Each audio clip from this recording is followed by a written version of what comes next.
Hola, ¿cómo están? Les damos la bienvenida a un nuevo capítulo de Influyentes aquí en CNN Chile. Hoy día vamos a conversar de crecimiento, de empleo, de la ley miscelánea con María José Abud, directora ejecutiva de Horizontal, y por supuesto también con ella de Sala Cuna, y qué va a pasar durante este gobierno con este proyecto tan importante para aumentar el empleo de las mujeres.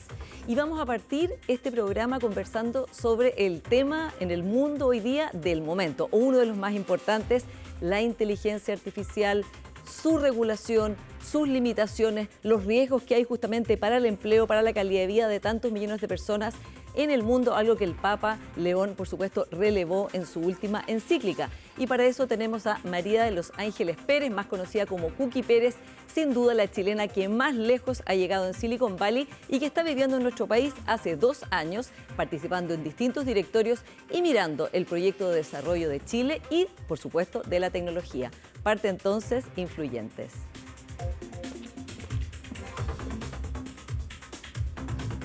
Cookie, muy bienvenida al programa. Muchas gracias por la invitación.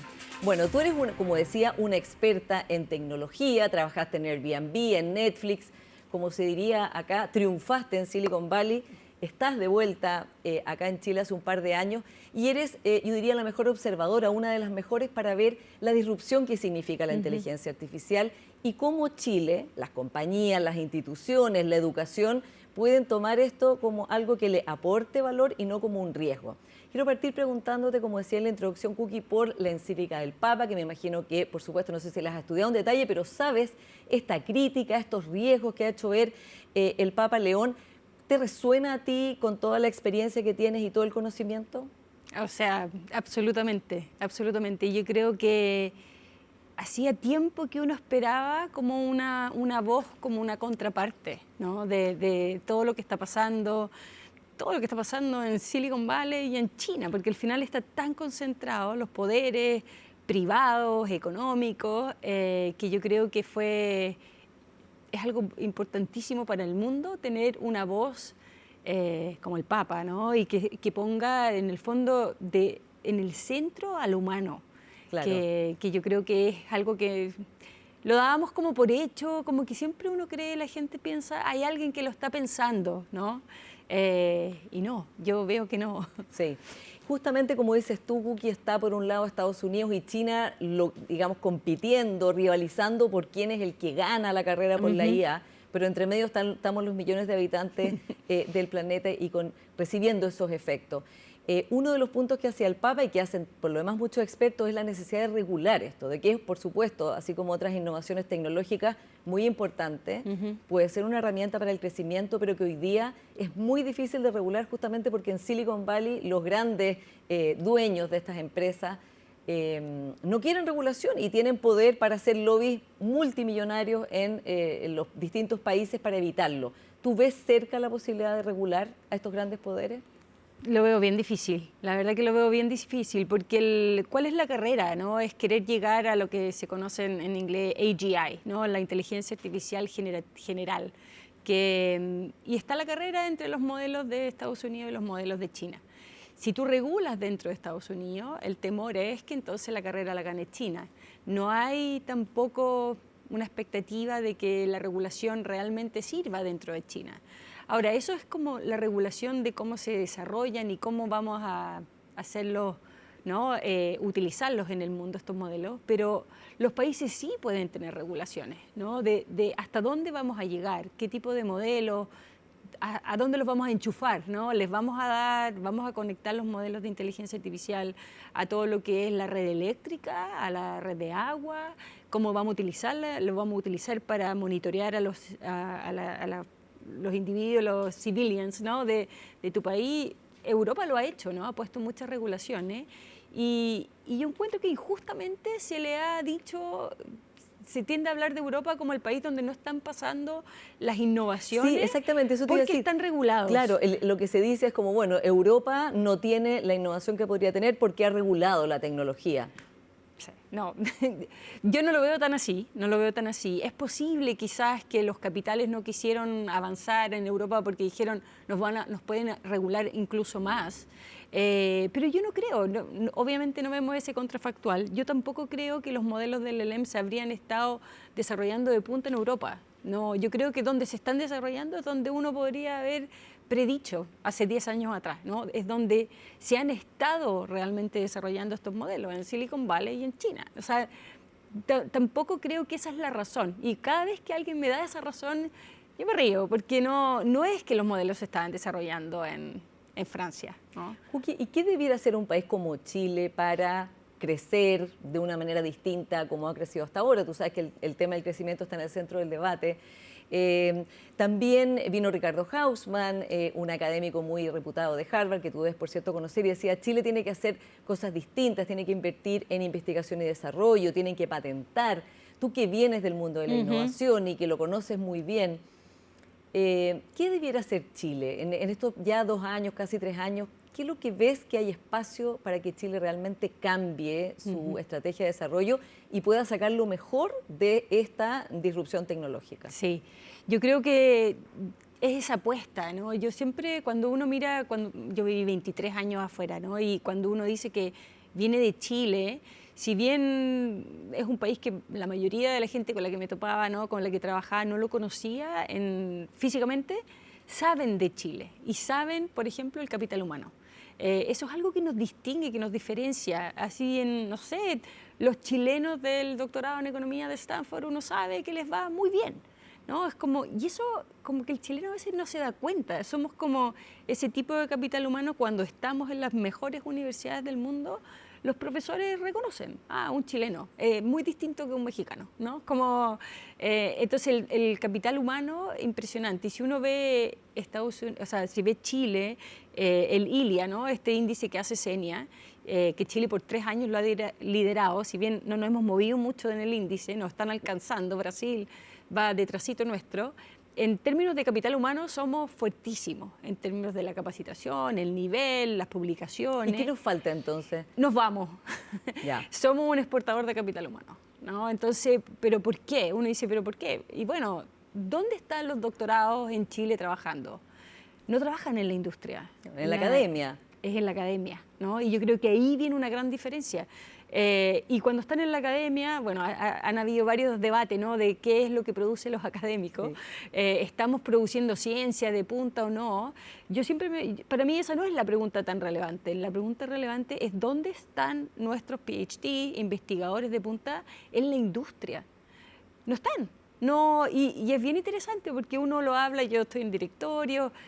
Cuando digo, oye, pero pidámosle a un académico que resuelva este problema, te miran como, pero si los académicos no entienden del negocio, ¿no? Como o sea, hay como una distancia desde las empresas hacia los académicos. Exacto, como que no es un flujo y bueno, yo creo que ILIA, el índice lo refleja bastante bien, porque Chile está número 1 en términos de habilidades, de infraestructura, de inteligencia artificial, pero cuando uno va a la industria, estamos número 12. ¿No? Entonces no está permeando, no está entrando en la industria. Y ahí es donde uno ve la productividad, ahí es donde uno ve realmente la innovación. Y para mí no es un cambio tecnológico per se lo que necesitamos más, es ese cambio cultural de realmente uno creérnosla, ¿no? Tenemos capital humano. Ayer de la CPC estábamos hablando con las propuestas que ellos tienen y pensar por qué Chile no puede ser un exportador de servicio de inteligencia artificial, de data science, de ingeniería, de developer. Argentina lo hace. ¿Por qué no Chile? Sí. ¿No? Hubo todo un debate justamente porque el Ministerio de Ciencia actual, la ministra Jimena Lincolao, lo que ha manifestado directa e indirectamente es un énfasis más en el emprendimiento, en las startups, no tanto en la ciencia básica. Hubo esta frase del presidente José Antonio Kast sobre estas investigaciones muy bonitas pero que no generaban trabajo. ¿Cómo ves tú este debate en torno a la ciencia base versus la ciencia aplicada y el reclamo que han hecho muchos justamente destacados académicos, premios nacionales, de decir, bueno, pero no se le puede quitar el apoyo a la ciencia base, después se sabrá en qué termina, ¿no? Pero se puede como a priori saber dónde va a terminar eso. Sí, yo siento que estos como diría, como estas discusiones del tema, es como que ambos tienen razón, ¿no? A la misma vez. Y yo creo que por una parte el cuerpo científico de Chile también tiene que haber un poco de mea culpa, ¿no? Bueno, ¿por qué somos le voy a llamar un sector, ¿no? Que se ve poco productivo? ¿Qué significa eso? Porque muchas veces el académico, yo fui académica, se mide a sí mismo por el número de publicaciones. Y está súper bien. Porque claro, y así lo mide la universidad así también. lo mide la universidad. Claro. Esos son los incentivos. Pero si uno tiene un poquito más visión país, bueno, uno espera que esa investigación se traduzca, quizá no necesariamente en un avance tecnológico, si es que no es tu área, pero uno está empujando la frontera de conocimiento con algún objetivo, ¿no? Y si no se traduce en nada, lo estoy exagerando obviamente, hay mucho en biología, muchos avances que sí se han empujado desde lo científico, pero entonces, claro, llega una ministra y dice, no, ahora nos vamos a enfocar en el emprendimiento. Es como saltarse, ¿no? El emprendimiento no existe sin el avance tecnológico, no existe sin la investigación. Es como, son estos dos cuerpos que se necesitan. Yo, de nuevo, hice mi carrera profesional en Silicon Valley. No me imagino divorciar lo académico del emprendimiento. Nosotros estábamos constantemente colaborando con emprendedores, o sea, colaborando con académicos de Stanford, de Berkeley, y muchos de los emprendimientos surgían desde tesis de doctorado, ¿no? Y ahí surgía claro. No la por nada startup. Google y todas estas empresas, sus campus son Sí. hechos a imagen y semejanza de un campus universitario. ¿Sí? De hecho, Google fue una tesis de Sí. doctorado de 2 estudiantes. Entonces, empezar como a separarlos, para mí no siento que no vamos a llegar a ninguna parte. Sí. Entonces, esa sería Sí. una crítica a los académicos, ¿no? Debieran abrirse y tratar de ver que su proyecto investigativo, su paper, termine ojalá siendo una patente, termine ojalá siendo un desarrollo productivo para Chile también. ¿Y qué críticas tienes desde el lado empresarial, ¿no? Porque serían como las dos partes que tienen que empezar a conversar. Y desde el lado institucional, ¿cómo comparas tú la clase ejecutiva, la clase dirigente, empresarial de Silicon Valley y la de Chile? Sí, yo creo que ahí la gran diferencia es, quizá es un poco fuerte lo que voy a decir, pero esa capacidad de decir, no lo sé, no sé cómo resolver este problema. Yo como gerente no lo sé, no tengo la respuesta y me abro a traer gente experta. A mí me pasa mucho en Chile que el decir no lo sé es medio complejo, ¿no? Sobre todo si tú estás en un puesto de poder alto, es como que se espera que tú lo sepas, se espera que tú lo sabes todo. Entonces, existe un poco esa reticencia a traer expertos que saben más que tú. Yo siempre me acuerdo cuando mi carrera profesional en Silicon Valley, el mejor dato o consejo que me dieron fue siempre contratar a gente que fuese mucho mejor que tú. Claro. Y ¿Y acá no pasa tanto eso no. o hay una cierta resquemor es un poco de un contratar resquemor. a gente Entonces, que sepa más? yo siento que eso a veces permea de nuevo. ¿Por qué no tenemos esa conexión mucho más de cerca con la academia? Hace un par de meses atrás vino un premio Nobel de Economía a Chile, hubo un panel en la Universidad de Chile, y él asesora a Amazon, asesora a empresas, ¿no? Y yo pensaba, ¿cómo sería que las empresas de Chile tuviesen académicos sentados en el board o tuvieran un consejo asesor que los estuviera ayudando a pensar más allá? Ahora, yo sé que takes two to tango, ¿no? Claro. Muchas veces también desde la academia existe también no quizás una valoración muy alta para que los académicos estén trabajando en la industria. Entonces también yo siento que ahí es un potencial que Chile no lo está explotando. Tenemos un capital humano impresionante, investigaciones increíbles, una industria muy desarrollada también en la región, y no se generan esos links que para mí habría sido impensable. En Silicon Valley es impensable. Silicon Valley se desarrolla porque están las universidades. Exactamente. Ahí. Ese es el lugar donde están esas universidades que enriquecen a las Exacto. empresas y viceversa. Guki, hablemos de la inteligencia artificial. Uno de los riesgos que, por supuesto, el Papa pone sobre la mesa, pero que además están bien documentados, es el riesgo de que muchas personas pierdan su empleo y que los empleos nuevos que genera la IA no son empleos para los cuales esas personas tienen las habilidades ni tampoco que sería fácil que las desarrollen. En China se acaba de aprobar una ley en que ninguna persona puede perder su trabajo porque la tecnología o un robot lo reemplazó. ¿Qué piensas tú que es una verdadera solución, ¿no? Porque claro, uno podría legislar, en Chile nos gusta mucho legislar, el problema es que las empresas todas y las instituciones están viendo Sí. cómo mejoran su performance con IA, pero también cómo ahorran costos. Sí. Y parte de eso, desgraciadamente, es que muchas de ellas dejan a muchas personas sin trabajo porque tienen que optar por caminos que son mucho más convenientes desde el punto de vista económico.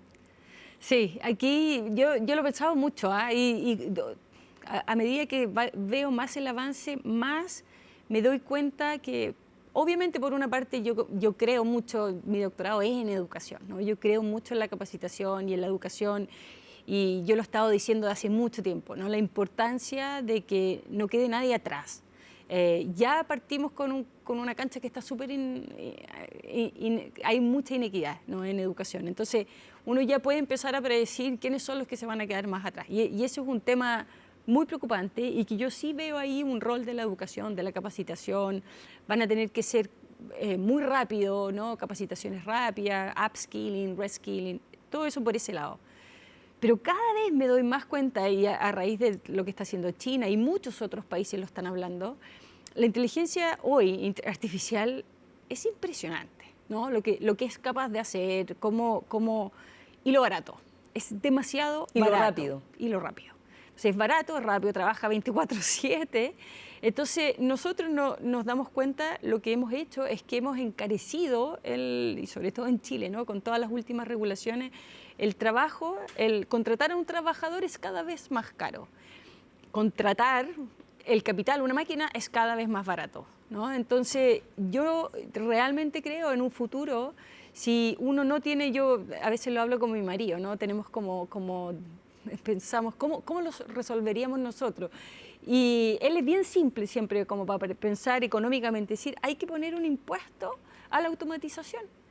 Tiene que haber un costo, porque si no, nunca el humano le gana a la máquina, ¿no? Porque somos mucho más caros. Entonces, si una empresa pretende automatizar 200 trabajos, 1000 trabajos, hay un impuesto a la automatización y con ese mismo impuesto se puede hacer el upskilling, reskilling, ¿no? Pero que si no lo hacemos real, vamos a terminar con puras máquinas, ¿no? Porque Claro. ¿cómo vamos Y con a millones de competir? personas desempleadas. Con un desempleo altísimo y todos los agentes, ¿no? Lo que se llama el headless company, que es como el sueño en Silicon Valley, no tiene ni una cabeza humana, ¿no? Un sueño Solamente distópico, agéntico. podríamos Sueño distópico, sí. pero en Silicon Valley les encantan eso. Sí. Sí. Ya que eres experta en educación, Kuki, uno de los temas que hoy día, por supuesto, los jóvenes se preguntan a todo el mundo es qué estudiar, ¿no? ¿Cuál es la carrera del futuro? Antes se pensaba que data science, que es lo que haces tú, ingeniería informática era la solución. Hoy día algunos estudios muestran que son justo los que están siendo más reemplazados, sobre todo los más jóvenes. ¿Qué dirías tú a una persona que tiene que enfrentarse a estudiar una carrera en este mundo que está en una revolución tecnológica para muchas personas sin precedentes? Sí, no, yo creo, bueno, el Papa lo habla bastante también. Yo creo que toda esta vuelta como al humanista, ¿no?, al humano, yo rescato como bastantes como habilidades que es muy humano y yo creo que la máquina se va a demorar mucho. Esa capacidad crítica, de pensamiento crítico que tenemos y que se desarrolla, ¿no? No nacemos con ese pensamiento crítico tan avanzado. Yo diría, eso es algo que las universidades tiene que realmente empezar a realmente desarrollarlo, que lo vamos a tener que desarrollar desde muy chicos. A mí esa capacidad que tienen los gringos, ¿no? Cuando yo llegué allá, los debates, o sea, la capacidad de debatir a un nivel y tú los cambias de lado para que debaten por el otro lado y son igual de impresionantes. Ellos educan mucho ese pensamiento crítico. Y la capacidad de oratoria, el lenguaje, ¿no? Oratoria, el lenguaje, leen. Yo creo que esa como base que quizás le pusimos un énfasis muy grande en lo científico, yo creo que ahora en lo humanista, en lo de entender también qué pasó en estas grandes revoluciones, ¿no? Siempre a mí me da risa cuando dicen, bueno, la revolución industrial, hubo un periodo de ajuste y bueno, fue terrible para la humanidad. Entonces, si lo estamos comparando con eso, yo creo que hoy en día los jóvenes tienen mucho desinterés, no lo entienden, no les interesa tanto y como que quieren esa solución rápida de poder utilizar la herramienta. Eso a mí me preocupa mucho, porque eso no es suficiente. Bueno, tú enseñas, además de estar en muchos directorios de empresas, Cookie, tú enseñas en La Pintana a madres jóvenes, tecnología, inteligencia artificial, habilidades tecnológicas. Ese trabajo en particular, ¿con qué te ha conectado de Chile en esta vuelta? ¿Cómo has encontrado a Chile? ¿Qué piensas de cómo dejaste Chile hace 20 y tantos años y cómo lo encuentras hoy día? Sí. Bueno, yo volví a otro país. Yo me fui el año 99, así que imagínate, llego el 2022 y yo entiendo que Chile pasó por altos, bajos. Yo me perdí quizás esa época de oro que todos me hablan. Yo igual encuentro que Chile es otro país, un desarrollo impresionante, infraestructura, el metro, lo amo, ¿no? Como hay muchas cosas. Pero por otra parte, una desigualdad impresionante. Y bueno, yo creo que este trabajo con la Fundación me ha permitido verlo mucho más de cerca, con chicas en La Pintana, Maipú, Renca, pero a la misma vez darme cuenta que nosotros partimos con una idea bien extraña, ¿no? Queríamos enseñar analista de datos a estas mujeres que no habían estudiado, no habían pasado por la universidad, muchas de colegios bien vulnerables, y también habían muchos miedos, mucha gente nos decía imposible, no, esto no es posible.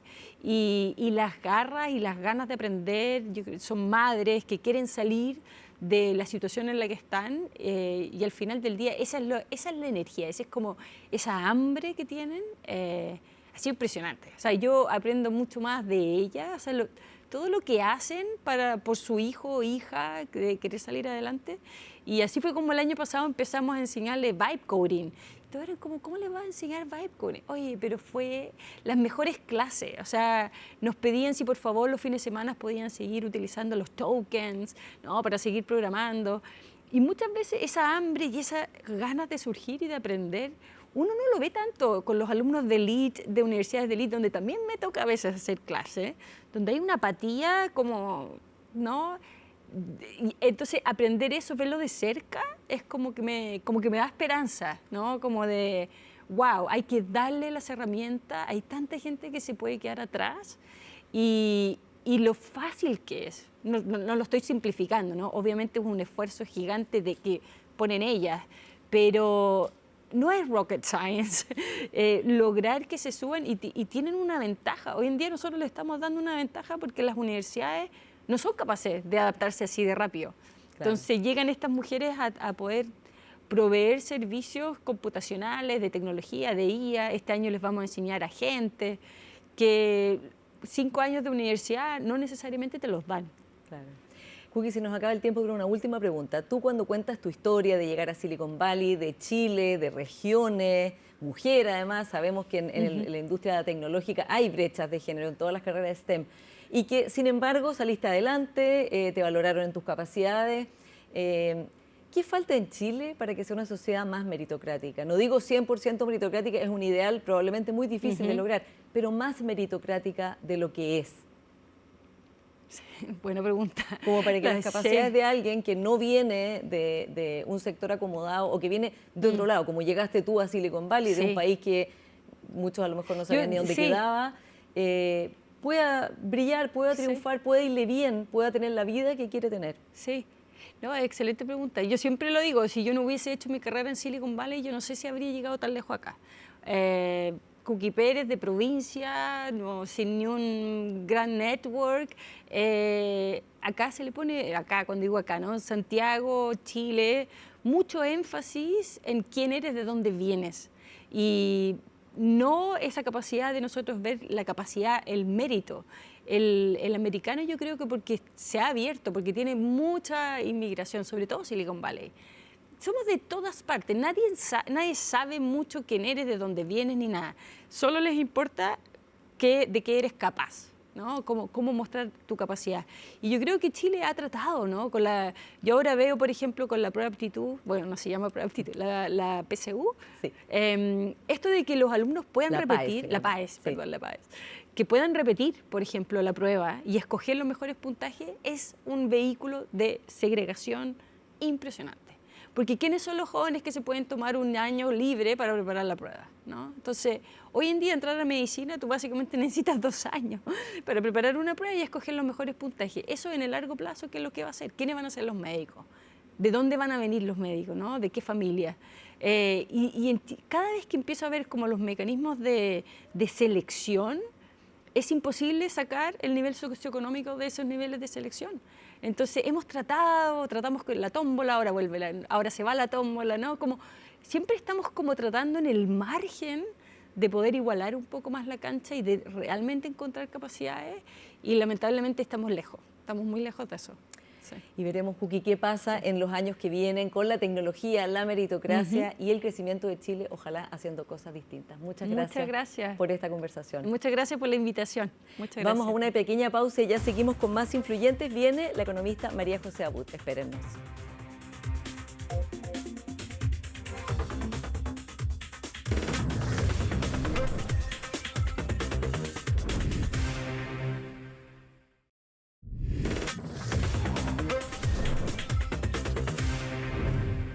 Ya estamos de vuelta acá en Influyentes con nuestra siguiente invitada, María José Abud, directora ejecutiva de Horizontal. Muy bienvenida, María José. Muchas gracias, Paula, por la invitación.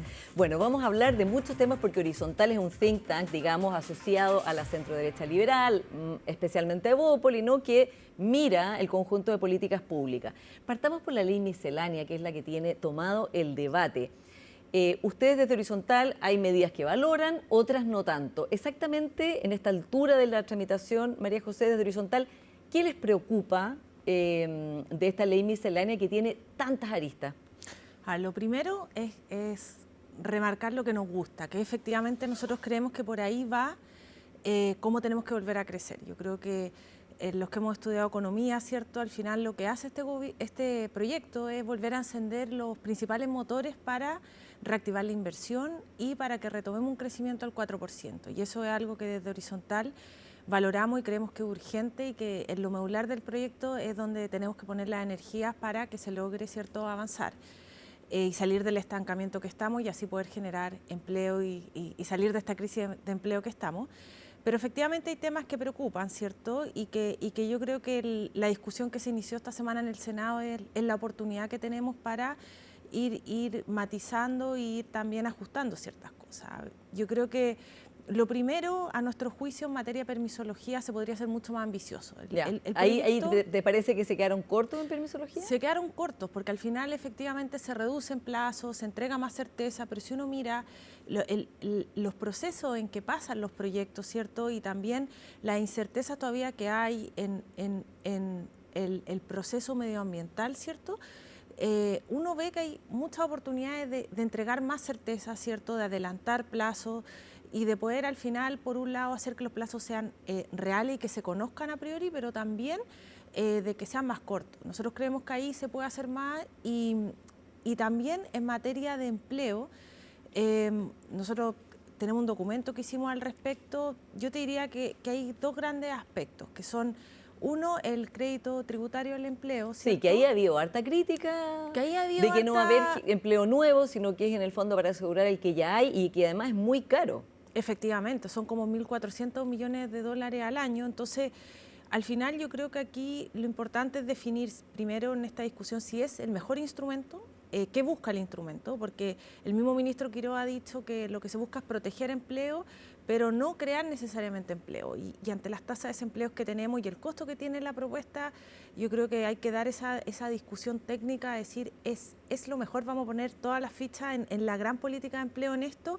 ¿O deberíamos apostar quizá a otro instrumento, a fortalecer otros subsidios que existen o pensar en otras medidas? Esa sería la recomendación que darías tú desde Horizontal, o sea, más bien pensar en otra política pro empleo que en esa, viendo el costo-beneficio. Sí, de todas maneras, yo creo que hay mejores instrumentos y que al final yo creo que lo que hay que mirar es qué se quiere lograr con esto, si es solamente un crédito a la empresa o mover la aguja en materia de empleo. Y el otro tema también que yo creo que tiene que ser objeto de discusión es el tema del CENSE, porque el proyecto termina con la franquicia. Nosotros creemos que es una muy buena noticia salir de la inercia de la franquicia. Desde la Comisión Larrañaga del 2011 ya se viene diciendo un diagnóstico claro que no mejora empleabilidad, que no cambia la trayectoria de trabajadores, tenemos desafíos de productividad importantes. Y la franquicia tiene que ser modificada, pero no podemos dejar de tener un plan de capital humano y utilizar esos recursos, ¿cierto?, que son alrededor de 200 millones de dólares, para financiar al final la rebaja tributaria, ¿cierto? Y tiene que existir un plan B, tiene que existir una agenda. Escuchábamos a la Cookie, ¿cierto? Que los temas de IA, que tenemos que hacernos cargo de estas nuevas habilidades, y yo creo que hay una tremenda oportunidad de que hace mucho tiempo que no todos los actores que están en el ecosistema del CENSE, OTIC, OTEC, hoy día están con una mirada súper propositiva de cómo mejorar el sistema. Claro, y no de eliminarlo, porque no eliminarlo. No quieren evidentemente que se elimine. Exacto, pero yo creo que ahí hay una tremenda oportunidad de mejora, y por último, el gran tema, yo creo que va a ser esta sostenibilidad fiscal necesaria. O sea, el último informe... Claro, porque no hay compensación, que es lo que se ha criticado desde la izquierda y la centroizquierda, ¿no? El ministro Marcel en particular, decir, bueno, si en el fondo en el gobierno anterior, en el gobierno del expresidente Boric, se estaba dispuesto a bajar los impuestos corporativos, pero compensado. Y eso es lo que aquí no está. Claro, y ahí uno puede compensar de distintas formas, no necesariamente con mayores impuestos, sino también con, por ejemplo, recortes fiscales, ¿cierto? Un esquema de recortes fiscales creíble que apunte a hacernos cargo de todos esos espacios de ineficiencia que hay, espacios de mejora, o por ejemplo ajustándolo al crédito tributario. Es decir, yo creo que dado lo que refleja el último informe de finanzas públicas, lo que ha levantado el Consejo Fiscal Autónomo, esto mismo que el ministro Quiroga ha solicitado de aumentar, ¿cierto? La deuda, hace aún más urgente que el proyecto sea sostenible fiscalmente. Ahora, ¿cómo ve al ministro Quiroga, ministro de Hacienda muy empoderado, como sabemos, pensando que Ignacio Briones, que fue ministro de Hacienda nuestro presidente del directorio de Horizontal. Sí. Presidente del directorio Horizontal, fue ministro de Hacienda en el gobierno del expresidente Piñera, donde tú fuiste subsecretaria del Ministerio de la Mujer, así conoces muy bien cómo fue ese gobierno. En la campaña tenían proyectos muy distintos con el ministro Quiroga, tuvieron muchos roces durante la campaña, visiones muy distintas, y la candidata de Chile Vamos, por supuesto la candidata también de Evópoli, Evelyn Matei, ha estado bien en desacuerdo con varias de las cosas que ha planteado Quiroga, con el recorte, fue tema permanente, recortar tanto, recortar tan rápido.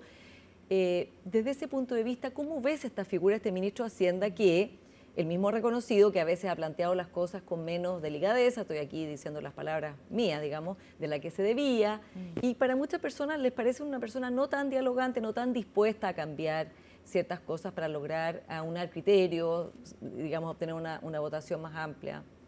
Mire, yo creo que él, en lo positivo, ha sacado la inercia a Chile en términos económicos. Yo creo que quizá él mismo, como tú decías, ha reconocido que muchas veces no ha sido la mejor forma. Por ejemplo, este famoso oficio que hablaba de descontinuar programas, ¿cierto?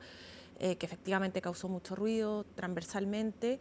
Y también yo creo que algo propio de muchas veces de nuevas autoridades que no han estado en el mundo político y vienen del mundo privado, pero yo me quedo con algo muy positivo, que es un liderazgo que se atreve a romper huevos. Y yo creo, y desde Horizontal creemos firmemente que hoy día nosotros necesitamos salir de una inercia que hemos estado en las últimas décadas, esto no corresponde ni al gobierno anterior, sino se viene arrastrando, en que no logramos crecer más allá del 2%, y que cada vez se va deteriorando más nuestras arcas fiscales, ¿cierto? Que estamos gastando más de lo que al final que entra, y que estamos perdiendo tremendas oportunidades de progreso, ¿cierto? Y desarrollo. Y para hacer eso, para salir de esa inercia y retomar otra senda de crecimiento, hay que tomar decisiones muy difíciles, y hay que meterse en cosas estructurales, y eso nunca es fácil, ¿cierto? Sí. Ahora, y quizás no ha sido la mejor forma, efectivamente, esto de empujar, descontinuar ciertos programas sociales. Me acuerdo del tema, por ejemplo, la beca Junaed, pero lo que está de fondo yo lo comparto plenamente, porque efectivamente uno ve la agenda social, los más de 300 programas sociales que tenemos y sus evaluaciones, y los problemas que hay de duplicidad, ¿cierto? Y de mal uso, y uno dice hoy día no solamente un tema por ahorrarse recursos, que lo podríamos hacer, sino que tiene que ver cómo un Estado llega mejor a las personas y cómo soluciona realmente sus problemas. Y yo creo que hoy día la política social está súper al debe, porque no es un tema de seguir aumentando presupuesto, por ejemplo, en temas salud o educación, ¿cierto? Nosotros estamos súper al día en la OCDE de gastos promedio, sino que tiene que ver cómo funciona el Estado. Y yo creo que ahí se requiere una mirada profunda, ¿cierto? A mí me gustó mucho escuchar en la cuenta pública, que no lo había escuchado en este periodo de gobierno, entrar a temas de modernización del Estado, como por ejemplo revisar los temas ADP.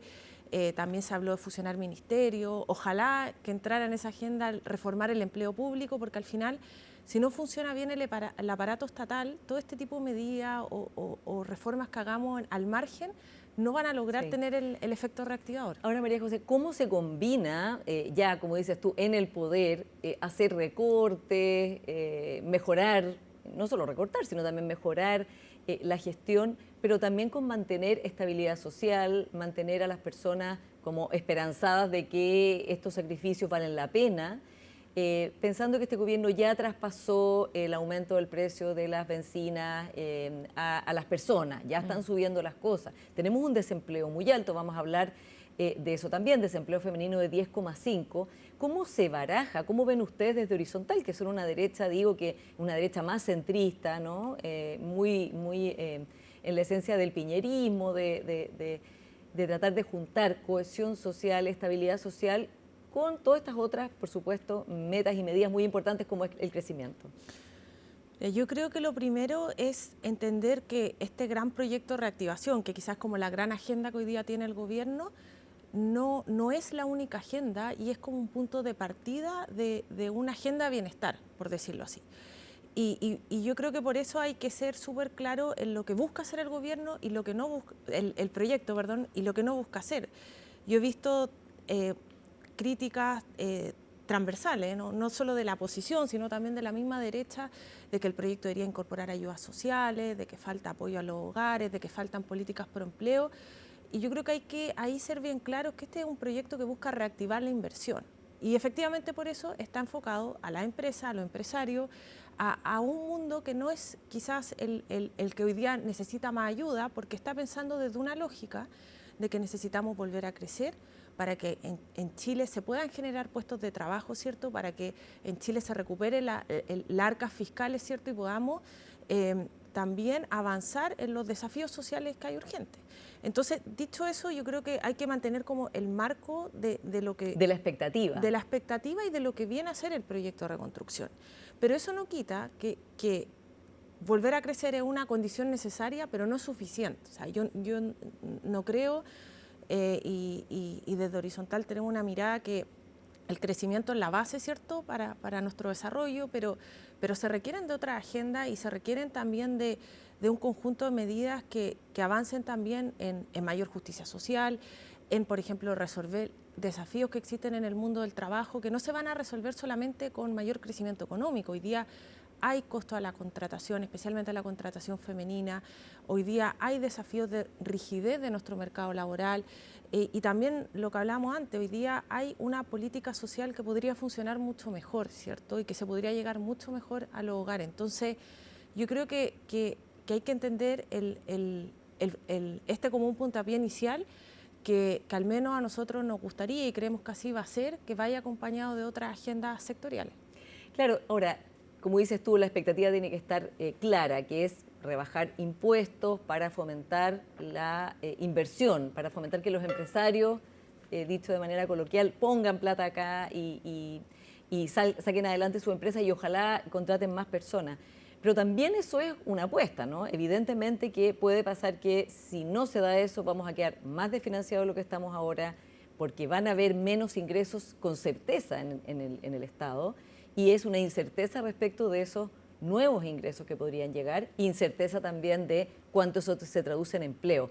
Entonces, María José, más allá de que uno siempre, por supuesto, espera lo mejor, ¿ves ese riesgo? Es un riesgo y es lo que ha levantado el Consejo Fiscal Autónomo, porque al final uno está haciendo proyecciones con menores ingresos reales, ¿cierto? Que sabemos, los cuantificamos, lo que vamos a dejar de recibir en el fisco, contra ingresos futuros que tienen una incertidumbre. Y esa incertidumbre es algo que no se puede controlar acá, no es que no se estimó bien o que se busca tener una letra chica en el proyecto, es simplemente que cuando uno estima que va a recaudar vía crecimiento económico, hay supuestos y hay incertidumbre y puede haber, no sé, otra crisis internacional que haga que no crezcamos. Al final son muchos los factores que influyen, ¿cierto? Y muchos los supuestos que hay en juego. Y por lo mismo es tan importante que en esta etapa en el Senado se se proteja, se blinde fiscalmente el proyecto. Yo Y creo... se vean compensaciones, por ejemplo, que es lo que está pidiendo el Partido Socialista, por ejemplo. Sí, pero yo creo que ahí en compensaciones caben muchas cosas.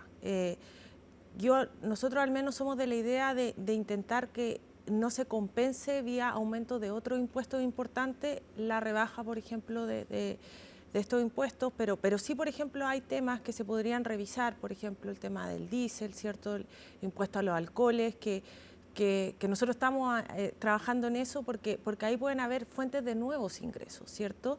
Y también uno tiene dos formas al final de compensar, es mayor ingreso permanente o menor gasto permanente. Y también en menor gasto permanente, pensando, por ejemplo, en esta agenda de modernización del Estado, uno ve en el último informe de finanzas públicas que sí hay un esfuerzo súper importante que se está materializando de reducir gasto por parte del gobierno, pero yo creo que todavía se puede hacer más y se puede todavía avanzar en recortar en espacios nuevamente que permitan tener una mejor política social, por ejemplo. Y claro, porque los ministerios ya están todos, digamos, algunos bastante complicados ya con el 3%, que algunos han cumplido el 3%, otros han sido de más, pero hay ya una tensión dentro de los ministerios muy grande y para los propios ministros y ministras.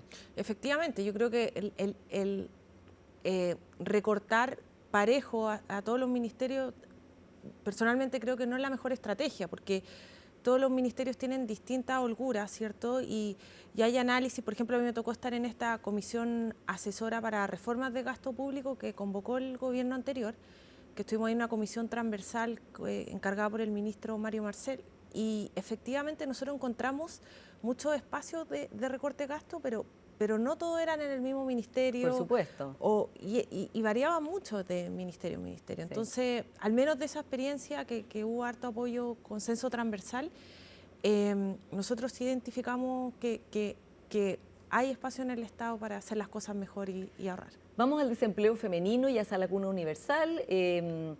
Lo que se dijo en la cuenta pública es que se van a presentar indicaciones antes del 15 de junio, eso estamos como exactamente en la fecha de la presentación. María José, ¿por qué crees tú que el gobierno actual, a pesar de que se comprometió en 90 días a tener esa lacuna, la verdad es que, bueno, eso está ahí nomás, y hay un proyecto muy avanzado, del cual tú también con Horizontal hicieron los cálculos, en enero casi se llegó a un acuerdo muy amplio, el gobierno anterior cedió muchísimo, se llegó a acuerdo con técnicos de centro derecha y de derecha, sin embargo a fin de enero de este año fracasó ese acuerdo, ¿no? Y hoy día no se sabe cuánto de eso se va a tomar. Y entre otras cosas, desde este gobierno han dicho que los cálculos no son certeros para ellos, no son precisos. ¿Tú participaste de esos cálculos? ¿Qué te pasa cuando escuchas que los números no serían tan claros? A ver, yo creo que lo primero es que es súper legítimo y creo que es como un acto de responsabilidad fiscal que un gobierno entrante que toma un tema que viene en desarrollo, ¿cierto?, haga sus propios cálculos fiscales. Que la DIPRED de turno revise esos números, haga sus propias proyecciones, por supuesto que haga su propio informe financiero, y porque también hay parámetros que van cambiando, ¿cierto?, supuestos que se van ajustando, pero lo que sí es que el proyecto siempre ha estado financiado, o sea, eso hay que dejarlo súper claro. Ha estado financiado con escenarios súper conservadores, o sea, la tasa de uso de esa lacuna hoy día es como en torno al 19%, y en los últimos dos gobiernos, que es de donde se viene trabajando este proyecto de ley, que eso es súper importante de tener en cuenta, que lo que hace el presidente Boric con su indicación es construir sobre un proyecto que a mí me tocó estar impulsando. Claro, como subsecretaria del Ministerio de la Mujer. Que viene del presidente Piñera, el segundo mandato. Entonces, ahí había una construcción de ir mejorando, de ir aunando miradas y sobre todo de ir llegando a grandes acuerdos en temas que no nos habíamos puesto de acuerdo antes. Entonces, yo creo que es legítimo revisar los números, pero sí yo ahí creo importante hacer la distinción entre tener sus propios costos a decir algo como que el proyecto no está financiado, porque el proyecto sí tiene un informe financiero y tiene una forma de financiamiento súper claramente establecida. ¿Y qué esperarías tú de este gobierno? El ministro Rau, ministro del Trabajo, es el que está liderando de los hechos el proyecto de esa lacuna universal.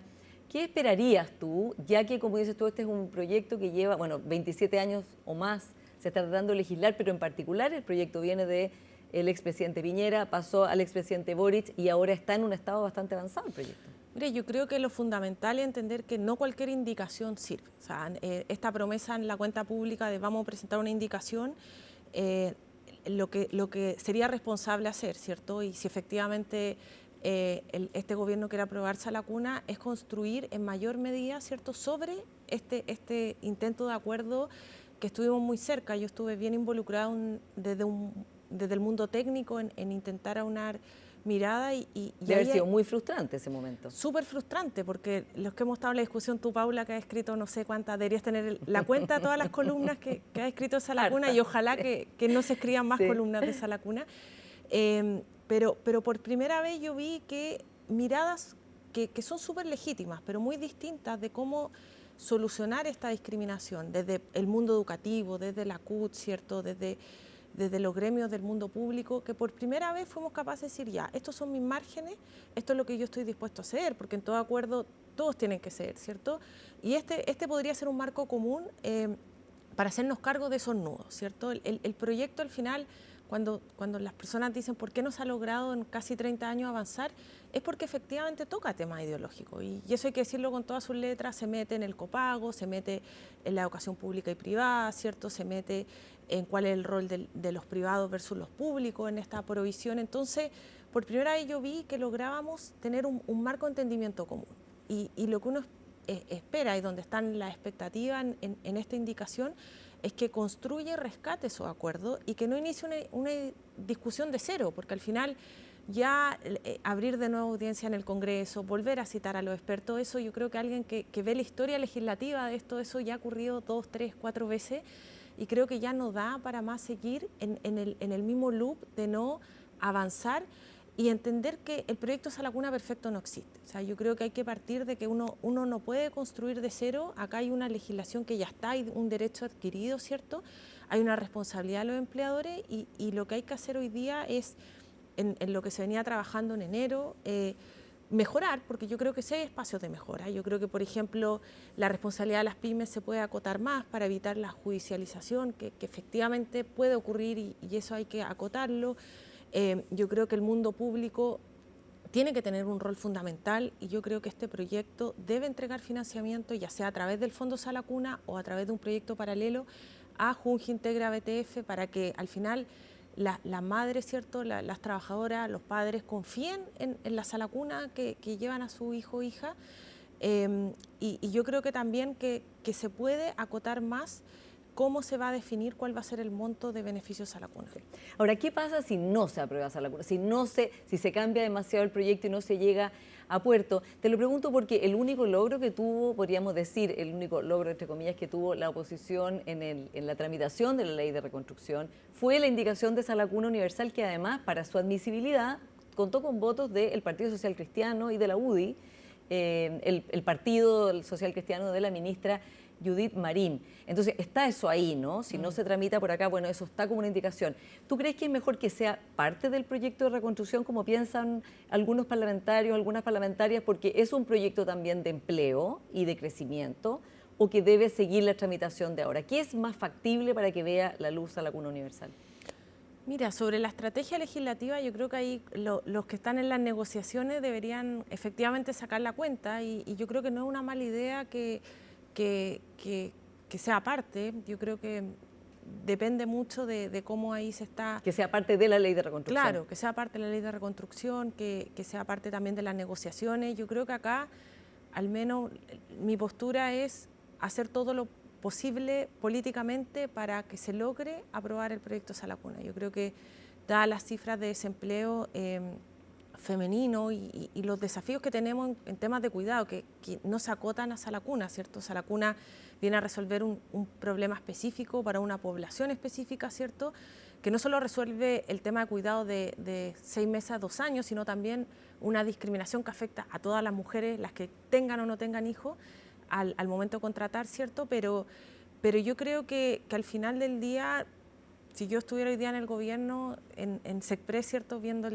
cómo aprobar el proyecto de reconstrucción y avanzar en Sala Cuna, sería lo más creativa posible y no descartar el incorporarlo en la ley de reconstrucción. Claro, porque además, tirando el tema, pero no solo tiene el apoyo de toda la oposición, la Sala Comuna Universal, sino que además de mucha parte de la derecha. O sea, aquí también hay una diferencia entre las derechas de republicanos no apoyando a Sala Cuna en enero, ¿no? Pero sí Chile Vamos completo, ¿no? ¿Es una causa, podríamos decir, que identifica mucho a Chile Vamos?